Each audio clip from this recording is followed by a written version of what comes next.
బావులు అందరికీ నాయక వందనములు.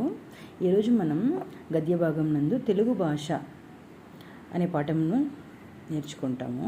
ఇందులో అభ్యాసన లక్ష్యాలు, మాతృభాష గొప్పతనాన్ని గురించి తెలుసుకొనుట, మాతృభాషలో చదువుట వలన కలుగు లాభం తెలుసుకొనుట, తెలుగు భాషకు గల ఇతర పేర్లను గురించి తెలుసుకొనుట.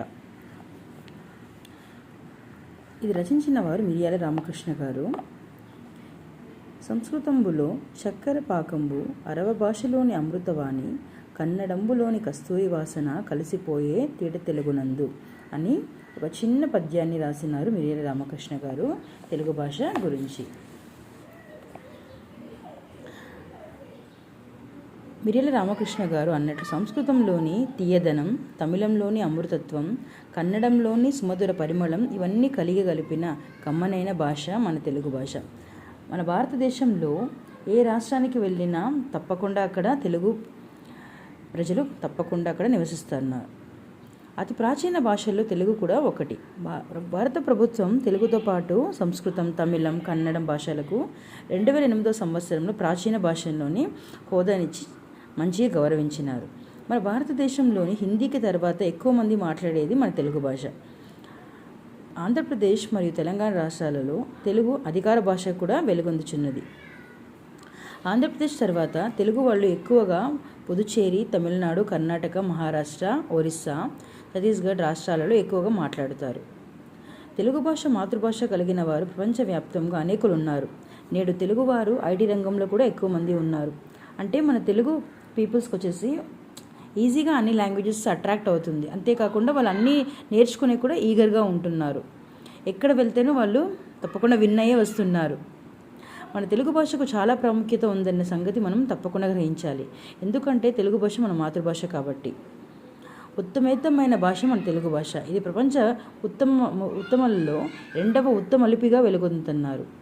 తెలుగు భాష ద్రావిడ భాష కుటుంబానికి చెందింది. ఈ ద్రావిడ భాషల్లో ప్రత్యేక ప్రాధాన్యత పొందిన అతి ముఖ్యమైన మధుర భాషగా మన్నెక్కింది. తెలుగు భాష మాధుర్యాన్ని గురించి పలువురు భాషావేత్తలు తమ అభిప్రాయాలను చెలిబుచ్చారు.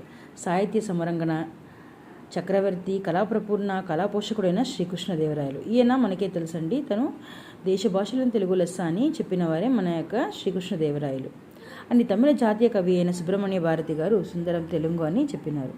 తర్వాత ఇటాలీ దేశస్థుడు Niccolo Conti the Italian of the East అని తెలుగును భాషను ప్రశంసించారు. ఇలాంటి ప్రశ్న తప్పకుండా అడుగుతారండి ఎగ్జామ్లో.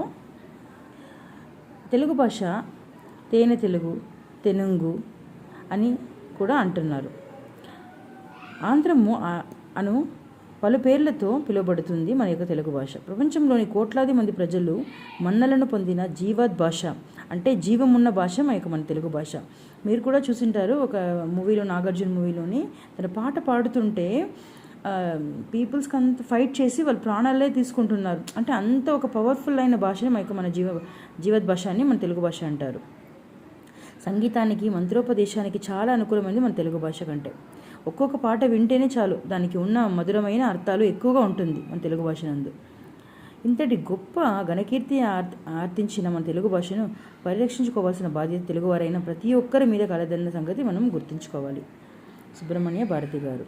ఇందులో అర్థములు: మన్నన అంటే పొగడ్త, వాణి పలుకు, సుందరం అందం, జీవద్భాష అంటే ఏంటి, జీవం గల భాష, ప్రాశస్త్యం గొప్పతనం, కస్తూరి సువాసన, మాధుర్యం తీయదనం.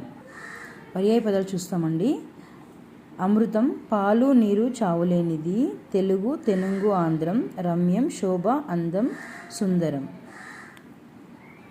మీకు ఈ వీడియో నచ్చితే లైక్ చేయండి, సబ్స్క్రైబ్ చేయండి, షేర్ చేయండి. మీకు నెక్స్ట్ వీడియోలోని కొన్ని ప్రశ్నల జవాబులు నేను అందిస్తున్నాను. ధన్యవాదములు.